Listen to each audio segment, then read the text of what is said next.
Ulah Kangjeng Nabi teh kurang kudu diwawancara ngawahan Kangjeng Nabi ngaranna loba.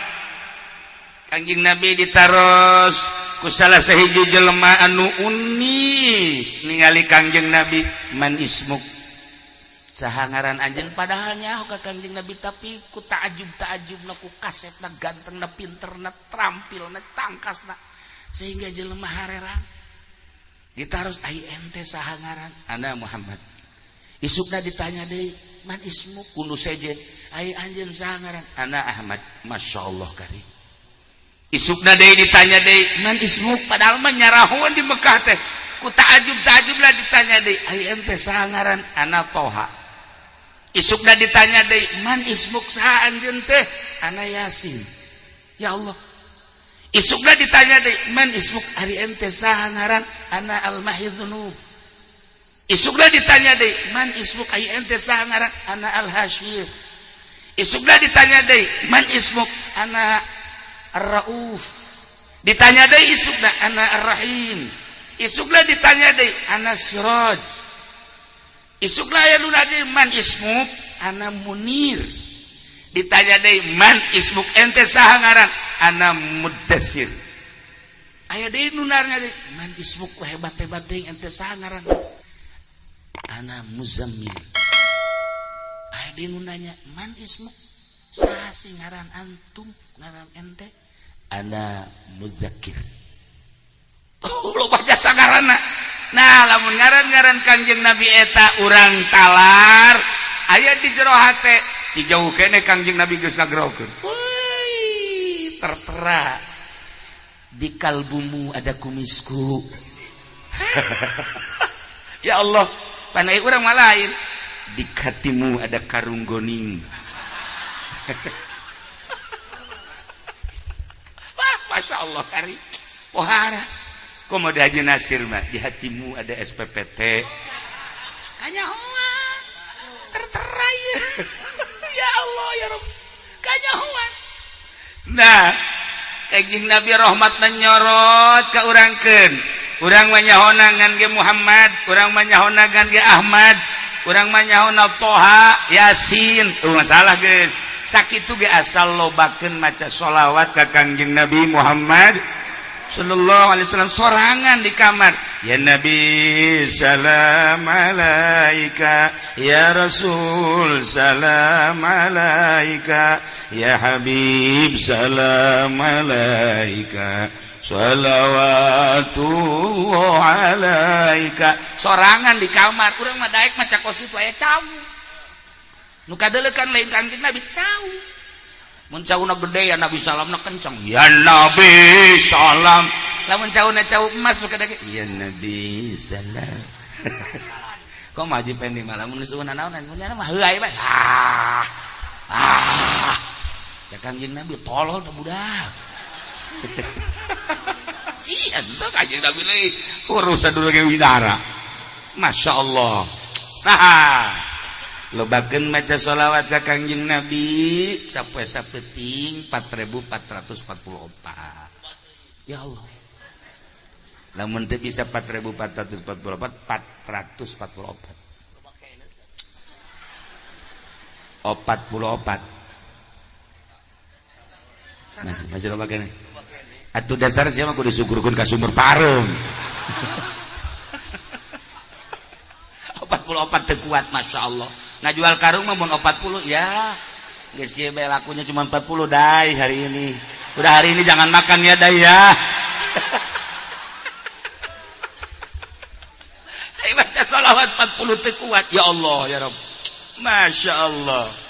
Nah, ilah Kangjeng Nabi wayahna bantu salat mah 11 bae mamaca. Teu kuat cenah kieu 11 mah 7.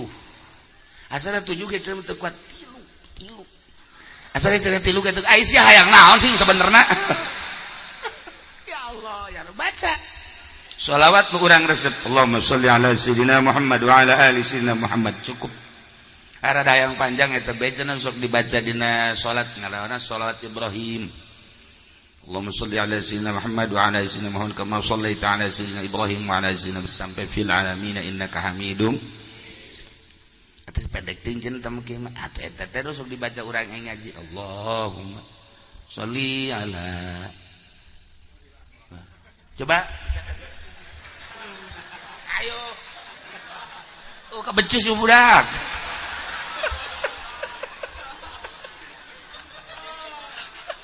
Nuril Anwar itu kukula tadi mimitian deui poho deui. Ya Allah ya Rabb. Masya Allah. Nah baca kurang salawat. Nu mana bae? Nah, ilah Kangjeng pas umur 20 tahun gagah Kangjeng Nabi. Masya Allah karim. Ganteng katingali gantengna. Kulit abyadha musyarraban bihumratin. Putih campur kemerah-merahan. Ya Allah. Urang lamun ngadengi kulit Kangjeng Nabi putih kaberem-bereman berarti kan kembang ros. Begitu ningali orang ka Haji Pandi, ya Karim. Ieu si kulit naon ieu? Ya Taurat saom man buruk. Atuh hese. Masya Allah kan sakieu dibungkus ya nu kadeuleun nu ieu na dong jerona mah wallahu alam pasti totol-totol mah aya lah. Ya Allah dan Rami mah hideung manis maksudnya hideung kereta api banyak yang nunggu ieu ya Karim.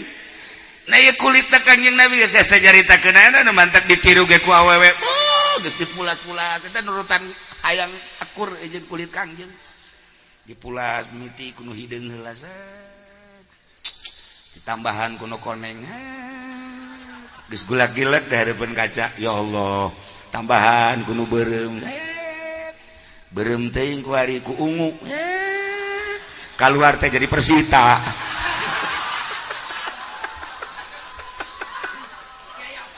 ya aing nangis sia. Masya Allah Karim. Ya kulit Kangjeng parah. Ya Allah ya Rabb. Musyarraban bihumrat wasi'al ainain. Socana rada ageus. Zajabhatin hilaliyah buleud beungeutna mun ceuk urang Bandung mah ieu teh wajah sirih. Ngadaun seureuh. Apa naya julukan di Parahyangan be beungeutna ngadaun seureuh. Celina celi lenci. Atuh pan ieu mah lain celi lenci. Ieu mah celi curak ngaranna. Celi lenci. Maksudnya bagus, lamun kaluhur gitu teh berarti pinter. Mun deplek itu bodoh. Ya deplek. Celi lenci. Berarti lamun orok keluar celina rancung geus pinter berarti. Pinter ya, Pak. Iki aya saeutik lencingan lencina lenci leuweung. Aing Masya Allah Karim. Nah kemudian iya baca kurang Parahyangan Masya Allah gitu gado endog sapotong. Ya Allah sok aya semua aya ieu saeutik eta ngaranna gado endog sapotong. Ari ieu mah pan endog naon coba. Atuh ieu mah endog buruk. Cangkeng biola iya Karim. Masya Allah bitis buah jantung eta Parahyangan anu urang pondok mempan ieu mah buah nangka kabeh. Ikir cerita urang Parahyangan Kangjeng Nabi mah Masya Allah Karim marbu alqomati sedeng dedeganan jangkung teuing henteu handap teuing henteu gede teuing henteu leutik teuing henteu lintuh teuing henteu kuru teuing henteu. Kadurang lamun Haji Padi mah atuh kikian kikian naonan atuh saanu resepeun si awak modal kos kieu atuh jadi mah ya Allah ya Rob lamun lempang sorangan aya anjing pajar tulang lempang. Tapi lumayan sakieu lumayan. Nah inilah Kangjeng. Tapi anehna Kangjeng ketika Kangjeng calik sareng sahabat pundakna selalu pangluhuran Kangjeng misalnya Kangjeng ngeriung jeung nu pendek pundak Kangjeng luhur aya deui nu datang jangkung Kangjeng tetep bae padahal kitu-kitu bae henteu kikieuan cara dipendek hayang jangkung teh kieu henteu nya mah ngejere bebeng henteu kos aya meraknya mah hot henteu Kangjeng mah calik bae biasa aya deui nu jangkung pohara sumping tetep bae begitu calik Kangjeng pangluhuran bae pundak keajaiban Kangjeng di antara keistimewaan Kangjeng begitu dibarengan ku hiji jelema tatadina nyana di jalan panas asal amprok jeung Kangjeng tiis Kangjeng di mana bae jelema ngahiji jeung Kangjeng tiis adem zahiron wa batinan zohirna tiis lantaran di luhur horenganan di tiungan ku mega lempang ka mana bae Kangjeng Nabi teu pernah kasorot ku panon poe nu mantak teu pernah kasorot ku panon poena bebeja ka Gusti Allah Gusti abi isin kudu nyorot Muhammad panon poe isinen wayana sakitu ditutupan ku mega tiis ka mana ge pan mega ge pernah bebeja ka Gusti abdi mandek nyingkap bae kena kasorot ku panon poe teh si eta mah saha ta si eta eta ngingkir mega ge wow panon poe cak mega hantem panasna tingkatkeun panasna tingkatkeun mantak jana ku kikieuan we kakerepekan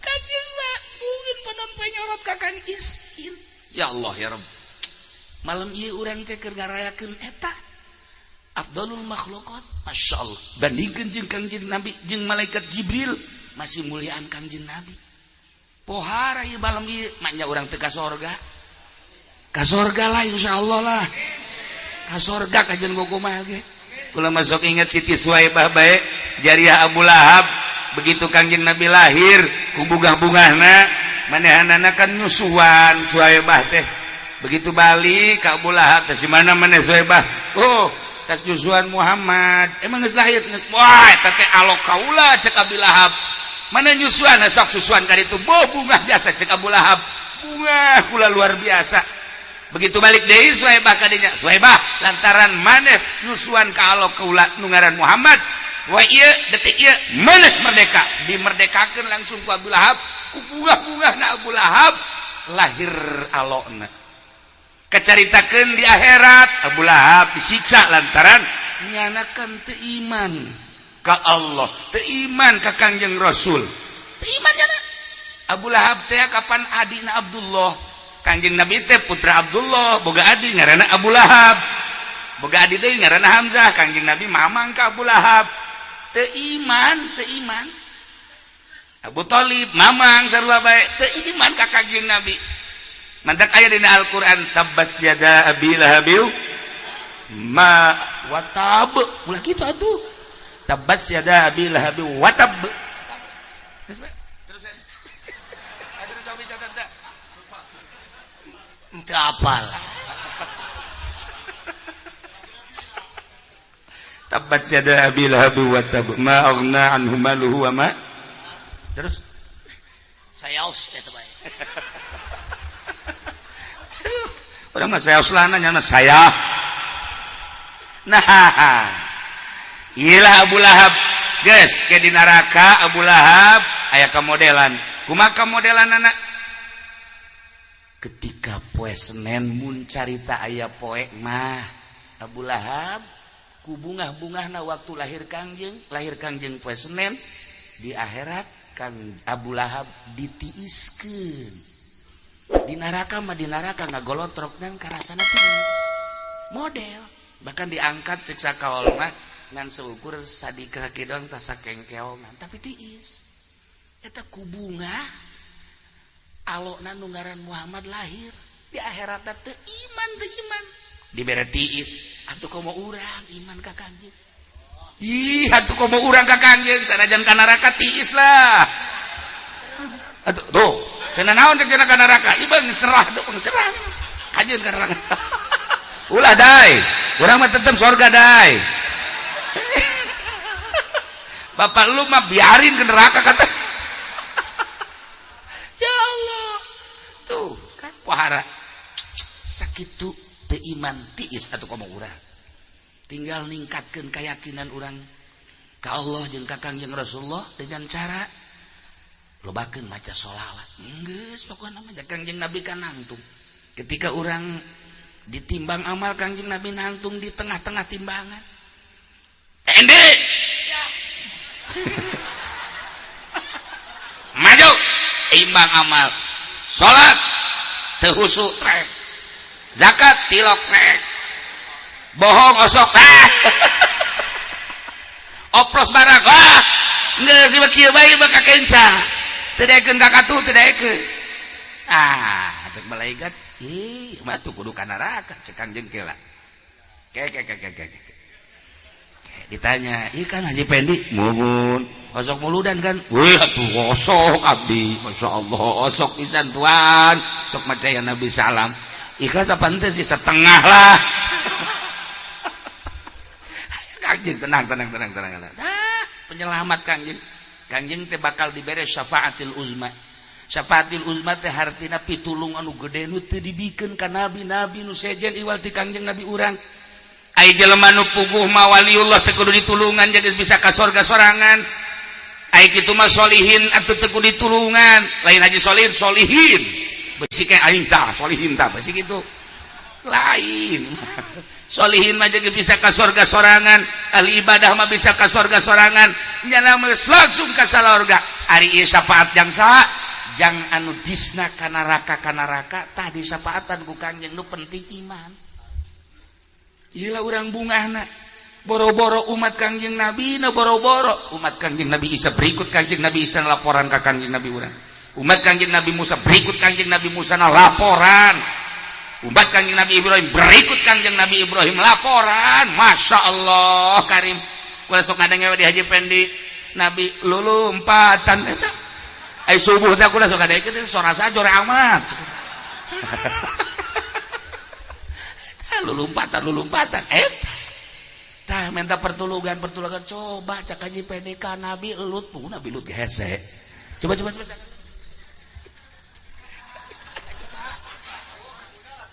suara sakit tuh lu tuh bisa itu pakai buku tuh bisa wah brengsek ya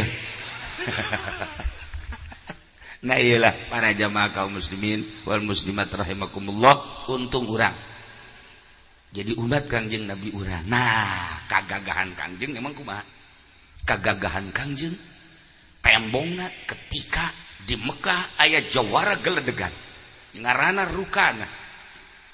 Rukana gagahna tenar sa Mekah katenaran Rukana lantaran nyana guru penca sa Mekah guru penca Abu Lahab teh belajarna di nyana Abu Jahal belajarna di nyana Haji Nasir di nyana Haji Pendi tetaramat ka Bogor lain orang belajar cimande dagang salak di dieu kiciwan melulu kemenang mani kerpek kadal kieu wah aya oreset giliran aya musuh lupa goreng dagang salak di Bogor iya duduan itu beres we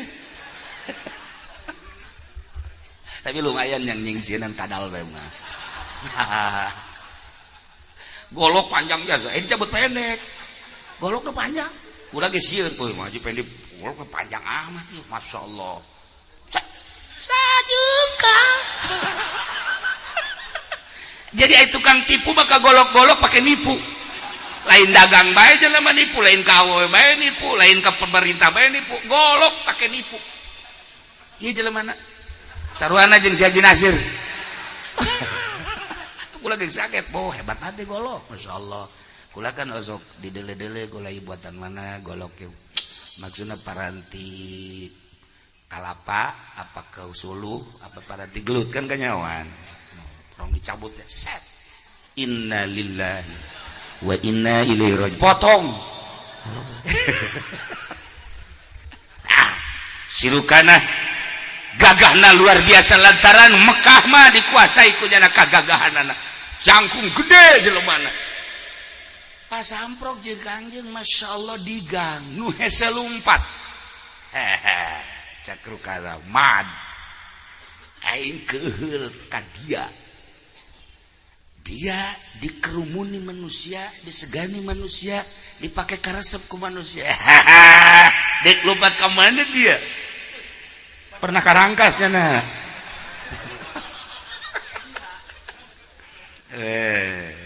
balik ngaran dia itu poteskeun dia tinyawa dia kain ngaing guru pencari Mekah eueuh nu tah nyahoeun ka ngaing kagagahan ngaing geus nyahoeun kabeh Bu Jahal Abu Lahab anak buah aing ayo sia di ka mana lompat cek Kanjeng Nabi hayu orang adu kekuatan jah ngelawan dia hayu sok orang adu kekuatan sah coba nu eleh wow eta kirukanah langsung ninju pereupna geus segede kalapa rukana masyaallah asana lamun jeung Haji Pendi mah teu kudu gelut dikieukeun pae kae ku gagah heuh langsung balepak bae Haji Nasir mah kena angin adok ngagulibes gagahnya sarukana tenar jawara geledegan masyaallah karim Kanjeng langsung ningali permainan rukana tenang Kanjeng begitu leungeunna datang ke Kanjeng cekal ku Kanjeng begitu dicekal awakna ku Kanjeng dicekal sakitu gedena mungkin sakintal setengah maya rukana diangkat ku Kanjeng Nabi set dikubayar gua cek Kanjeng Nabi langsung ditutukeun atuh kapoekan Kanjeng Nabi sidak kebek sidak gagah begitu udah dulunya nah remeng-remeng aya kene dia emang di dinya ulah coba-coba sih ayo cak Muhammad udah cek Kanjeng udah awas ya ulah awas atuh kuari bae sih langsung masang deui begitu masang Kanjeng Nabi mah kieu bae teu ngalawan Kanjeng kieu sidak langsung ditijuan ku kirukana deuk sadaekna memehna malaikat Jibril datang mat tenang ulah dilawan sidak begitu ditijuan langsung ke kirukana Kanjeng Nabi maca subhanallah bihamdihi subhanallahil azim subhanallah bihamdihi subhanallahil azim subhanallah bihamdihi subhanallah kacan nanyakeun sabaraha kali sia mah bawel jasa subhanallah bihamdihi subhanallahil azim acun ieu mah acun budak ja nyawa si acen kirukana tina tanaga luar datang ke tanaga batin sia kuaing aing make tanaga batin nang dicesoka pelor geus dahar ku aing gabah geus dahar ku aing ampun pohara teh cisoka pohara eta langsung dibetenkeun Kanjeng Nabi Haji Pendi ge bisa eta ku situ beten-beten ngan kapacirit lain tanaga nu kaluar beres dibetenkeun langsung tijuan Kanjeng Nabi subhanallah bihamdihi subhanallahil azim subhanallah bihamdihi subhanallah timiti ditaruh terus tijuan sakadaek make tenaga dalam terus dikerakeun Kanjeng Nabi tetap subhanallah bihamdihi subhanallahil azim datangkan geus sajang nang oleh pas aya terus Kanjeng terus subhanallah ye hayu golek paksa langsung teu pamit deui balik ke rukana bebe jaka babaturan woi orang di urang geus aya ahli sihir sa eta Muhammad orang ahli sihir kos kitu ge ulah diantep encan diangkat jadi rasul kakara umur 20 tahun geus ngelehkeun jawara geledegan babacaannya subhanallah bihamdihi subhanallahil azim baca 202 dibaca dengan ulah napas. Kira-kira tuh. Haji Nasir langsung tuh. Macana 202. Pokos aya jelema usahana keur ngajejes. Usaha keur ngajejes, bingung nyana ngobrol jeung anakna. Nak, usaha abah ieu keur kieu bae nya. Heeh, cek gana ieu. Boro-boro ngagedean urang hutan tungtung nama. Ieu mah wasa potong nyanaknya. Heeh, cek gana ieu. Kumaha kaharepna ieu urang. Jol bae aya Kiai Husain Al-Imani waliullah. Datang, begitu datang. Tata dina jana geus ngomong ti heula ka anakna. Duh, itu ti jauh kene aya kiai. Asana kurang tepat amat cek nya datang urang keur kieu. Lain embung mere jeung lain teu hayang ngahargaan, tetapi urang keur riweuh. Datang sasalaman. Ngomong kieu teh Kiai Husain. Sabenerna mah kedatangan kula kurang tepat. Lantaran atuh lah sakumaha tadi diobrolkeun mah jeung kadangnya. Ti jauh kene wali mah nyahoan mentek sing ade wali mah nyahoan nyana beureum banget nah beureum banget tetep jujur urang ka imah ulah bingung cek Kiai Husain Al-Imani ari hayang maju mah baca bae di surat Al-An'am sasurat baca ngan pelebah ayat wa rabbukal ghaniyyu dzur rahmah baca 202 wa rabbukal ghaniyyu dzur rahmah wa rabbukal ghaniyyu dzur rahmah wa rabbukal ghaniyyu dzur rahmah artina pangeran anjeun teh nu maha sugih tur ngabogahan kadeudeuh rahmat baca 212 tah eta dibaca bareng balik Ki Husain ka ditu dibaca tah bahkan macana lain nyana bae anak maca pemajikan maca surat Al-An'am sasurat ngan pelebah wa rabbukal ghaniyyu dzur rahmah 202 macana Masya Allah ngan saminggu dibaca eta dagang Masya Allah kali luar biasa naon bae kesulitan aya jalan bae teh ti Gusti Allah ya Allah ya Rabb terus makin ningkat neangan Ki Husain ieu ka mana Ki Husain maksudna terima kasih teu daya kapanggih asal datang ka imahna eueuh salila nyana aya di imahna mah tah Ki Husain teu daya datang-datang pan aya kiai urang mah lain kitu pan wah pasti deuk mere kae wow malah geus diteleponan kapan mau ke sini kapan udah ada kerasanya belum kiai tolol sama kiai kos gitu mah kiai aya kuari kiai na ge aya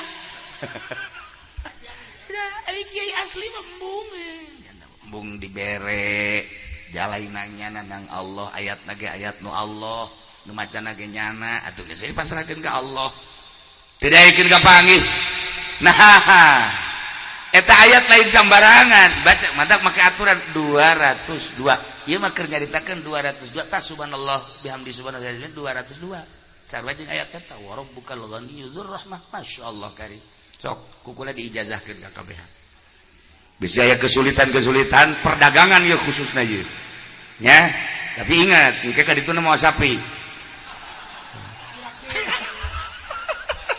sekarang ge dibahas cenah hese dek mere ieu geus menta sapi ti heula bahkan memeh maju sapi geus kudu ditungtun tolol lah mal manjur nah surat naon tadi kakek gue lebih jahan dah celina lain celi lain biasa tuh dai amankan iya kari nah iya dia maca subhanallah bihamdi subhanallah 202 ngan ulah napas teu kuat cenah ge sakuatna datang ka mana urang ulah napas subhanallah bihamdi subhanallahil azim subhanallah bihamdi subhanallahil azim subhanallah bihamdi subhanallah sabaraha tak kuatna engke 10 20 kuat eureun barakat deui tai Kanjeng Nabi datang ka rukanah ngaleh-leh teu kuat nah tenar kahebatan Kanjeng kagagahan Kanjeng kasep aya di Kangjeng, ganteng aya di Kangjeng, gagah aya di Kangjeng, pinter aya di Kangjeng, cerdik aya di Kangjeng. Wah, segala aya di Kangjeng. Aduh, awewe lapar neuleuh Kangjeng seubeuh. Ku kasep-kasep. Aya jelema geus 2 peuting teu dahar asal neuleuh Kangjeng. Ya Allah, seubeuh. Urang coba keur seubeuh neuleuh Haji Pendi, lapar. Urang keur seubeuh neuleuh Haji Nasir, belu. Ai lapar bantu kan belu. Belu bahasa Jerman. Ya Allah, ya Rabbi Kangjeng, masyaallah. Hingga mun kudu dicaritakeun mah lobalah awewe anu pagedrug jeung awewe deui. Lobalah wanita-wanita anu pagedrug ngan kulantaran Kangjeng Nabi mah naon kitu ngaranna embung diperebutkeun ngadoalah Kangjeng ka Gusti Allah, ya Allah ya Rabb. Abdi teh hamba Gusti dibere kasep, dibere ganteng, dibere sagala-galana lain nu abdi nu Gusti. Abdi dilahirkeun ka dunya ku Gusti teu ngaku-ngaku abdi mah. Ulah jadi fitnah ka kasepan abdi, ulah jadi fitnah ka gantengan abdi. Sakumaha fitnahna kasep nu dibawa ku Kangjeng Nabi Yusuf dulur kula. Sakumaha ganteng nu dibawa ku Kangjeng Nabi Yusuf dulur kula, jadi fitnah sehingga dulur kula nu ngaran Yusuf ka penjara. Sanggeus di penjara loba fitnah-fitnah nu lain. Amankeun abdi Gusti supaya ulah jadi huru-hara ka kasepan teh. Ti harita ka kasepan Kangjeng mastur sehingga tenang, tentrem, neuleuh kasep tapi teu jadi fitnah. Kangjeng, kasepan Kangjeng jeung Kangjeng Nabi Yusuf bakal tembongna engke di surga. Kangjeng Nabi Yusuf eleh ku Kangjeng Nabi urang ngan teu jadi fitnah di dunyana tenang, tentrem. Urang dari Haji Pendi kan kasep tapi tenang, tentrem. Maksudna teu kahayang, teu naon. Datang ka embung urang neuleuh beungeutna ge. Datang ka embung urang. Gitulah Kangjeng Nabi urang. Ya Allah ya Rabb, kasep Kangjeng teh. Nah, iyalah Kangjeng membawa rahmat. Membawa rahmat. Maksudna kumaha? Besi aya nu can apal bahwa pangeran teh Allah Kangjeng Nabi diutus. Rahmatna terus ke kampung urang sehingga urang nyaho, oh pangeran teh Allah. Besi can aya apa can aya nu apalin bahwa nabi akhir zaman teh Kangjeng Nabi, rasul terakhir teh Kangjeng Nabi. Rahmat Kangjeng Nabi nyorot ka Tangerang khususna umumna ke saanterona. Urang apal ku ari nabi urang nabi akhir zaman la nabi akhir zaman la nabi ya ba'di cek Kangjeng. Besi aya nu bodo kasorot ku rahmat Kangjeng ulah datang ka bodo. Kan aya jelema bodoh salat ge kan nu bodoh momal beres. Aya jelema bodoh tapi teu daek ngaji. Begitu ngalah wudu, pas ngalah wudu caina kurang. Pas mejirna endek ngumbah suku nu kenca eueuh cai. Bodoh kan. Akhirnya tetep bae nya salat ka masjid. Begitu salat dengke. Salat ada dengke ieu dikalurkeun hiji. Allah dengke Allah. Sabelah maksudna. Nu ieu doang nu napak dieu henteu. Lo ditaranyakeun ku sen ke di salat teh nanya sih eta kunaon sih dengke. Masya Allah ge aya ge lamun aya huru-hara di lembur ya di lembur. Besi aya nu hajat, besi aya nu hajat. Wow, aya golek, aya naon. Urang deuk nurunkeun hujan kan salat 2 rakaat tapi salatna sabelah. Salatna sabelah ieu diangkat ka luhur. Salat sabelah ieu diangkat paranti nurunkeun hujan tengah peuting. Kukula geus pernah dicoba abreg-abregan teh hujan. Masya Allah. Dan mantak tilok deui lah izin ka Gusti Allah henteu lah pernah terjadi. Kula eta dibere wiridan ku almarhum Abah. Salatna sabelah doang kitu tah. Sabelah napak, sabelah jengke. Baca ayatna mah dikeun aing mah. Geus mah baca bae deui. Teu. Eta bener aya anu hajat tadi teh 3 barungan aya nyaho coba wiridan ti almarhum dibaca eta ku kula bari jengke maksudna salat suratna eta rakaat kadua suratna eta bari jengke setengah jam salatna jadi 20 menit ruku 20 menit urang jengke tah bangsa anu boga penyakit darah tinggi darah rendah moal beres bener eta kakarak sarakaat naik ka 2 rakaat geldug wah hebat aing yo diijabah. Tah eta aya kos kituan tah. Ngaranna ge keur ngora. dimantah kajun teu dipake kukula paling ge paranti lamun hujan doa dibaca kukula pernah Rabbi firli wali walidayah kan eta lamun hujan eureun pernah hari Haji Pendi di turunan kan kukula hajat Haji Epi cak nyana ieu doa ti kiai dibaca ku Rabbi firli bangkaning bareng Rabbi firli wali walidayah warhamna kamarwan eta hujan makin gede Haji Epi geus kieu bae isi doa kiamat cek eta teh menang di sana nanti kiai coba teruskan Rabbi firli wali walidayah warhamna terus boh tenda hiber cak aja pinggir geus ulah ngadoa geus ulah ngadoa lah bah atuh mah acak-acakan cek kieu acak-acakan kabeh barang nyana teu ngadoa eureun teh hujan atuh malam eta nyana jeung Haji Nasir diusir teh balik sia tenda aing acak-acakan atuh bebeja isuka ka kula ka itu Ki doa teu banjur hadiah heula teu henteu ya atuh teu beres bentar guguruna kudu make kukudang nyaman teu kukudang ya dasar cililenci nah yana salat isya beula ku ieu dikaluhurkeun kabeh kaget aing ditanya coba beres salat ditanya sia salat kunaon eta tadi ih ulah sok ulah tanya salat bae sih cek teh lain kabehan dijaduan apa kayak sih masih jam mainnya hiji aing wudu cek teh di keran pas dek mbah ieu eueuh caina mantek teh ditapakeun ku aing tolol sia mah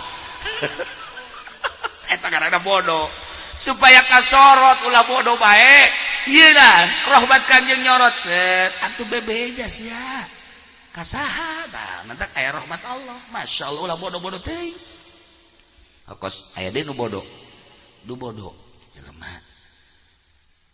ditugaskeun jadi imam begitu ditugaskeun jadi endek imaman itu kan kudu wudu deui ada nah banyak sih dilangsungkeun bae kan hitut batu keluar nyana nita nu bodoh nita nunjuk imaman gitu kan imaman tah itu mah keluar kan imam eta nu bodoh teh nangtung we di hareup ku tukang geus kajajar ndek takbir imam can takbir sih yana tetep we kieu bae set datang ka 15 menit 20 menit datang ka setengah jam can takbir akhirnya salat masing-masing kan salat masing-masing ini mau kebal amat si imam takbir ngomong henteu naon henteu geus beres kabehan saralat ditanya sia nangtung bae emang kurang aing nungguan imam jakena nungguan imam siap tadi tidak jadi imam lain beusi aya nu ngimaman nu sejen aing ti tadi dieu pan opo eta ngarusak ka kabeh da ieu bodoh ngaranna nu badak ulah datang ke bodoh di pondok Kanjeng Nabi diutus rahmat nyorot masyaallah badak masjid hasbunallah mah atuh kasorot ku rahmat Allah atuh datang ka ulu salat deui para jamaah kaum muslimin wal muslimat rahimakumullah urang nyaritakeun Kanjeng Nabi kakara umur 20 cuplikan nu kamari 20 hiji keur bebejeuna tinggal 22 23 sampai 25 dan selanjutnya eta mah caritaan di lembur kula di Cilongok ge bakal dilanjutkeun ieu mah di dieu mah geus sakitu maulidan nu tadi geus urang nyaritakeun Kanjeng mah resep bae masyaallah karim luar biasa aya jelema ieu di jalan teh ada ke Madinah begitu di Madinah kendaraan anak baheula makan onta sakedupna teh wah kena angin onta pablesak nyana ge ragag gitu ragag nyana aduh ngan untung haju disalametkeun ku Gusti Allah onta aya deui nyana naik berangkat salametlah datang ke Madinah begitu dekat masjid aya tukang samangka itu baheula makan masih demeureun di zaman Kangjeng mah ya saya aya anaknya di sisina aya tukang samangka nyana nanya ieu samangka ieu sabaraha samangka ieu sekian lain itu mah samangkana mahal gede oh iya geus cek nya teh ke kula deuk meulina tah salat iya geus malah geura ka ditu bae ka masjid ayeuna salat ka masjid biasa beres salat panggil jeung Kangjeng Nabi cek Kangjeng Nabi ente salat samangka hah izin atuh cak Kangjeng Nabi kitu kunaon tuh di jalan menang musibah ku Gusti Allah disalametkeun alhamdulillah datang ka bisa ka dieu kunaon deuk salat deuleu samangka aju eta keur salat cak Kangjeng Nabi maning meuli samangka nu leutik apa nu gede atuh kudu izin cak masyaallah tuan kok kanyahoan di jalan kene kuku lagi kanyahoan ku Kangjeng Nabi ba ieu urang ulah pajar teu kanyahoan nu mantak urang deuk maulidan da sing hade inget ka Kangjengna tadi ge kula moal ka dieu sebenarnya kula moal ka dieu ge beda sapodo lah teh urang teh geus moal ka pondok lah lantaran eta tadi nu keur mimiti dicaritakeun ku kula tadi ngan aduh cek kula teh ieu kula mah lain deuk ka Masjid Hasbunallah lain deuk ka panitia lain deuk ka JPND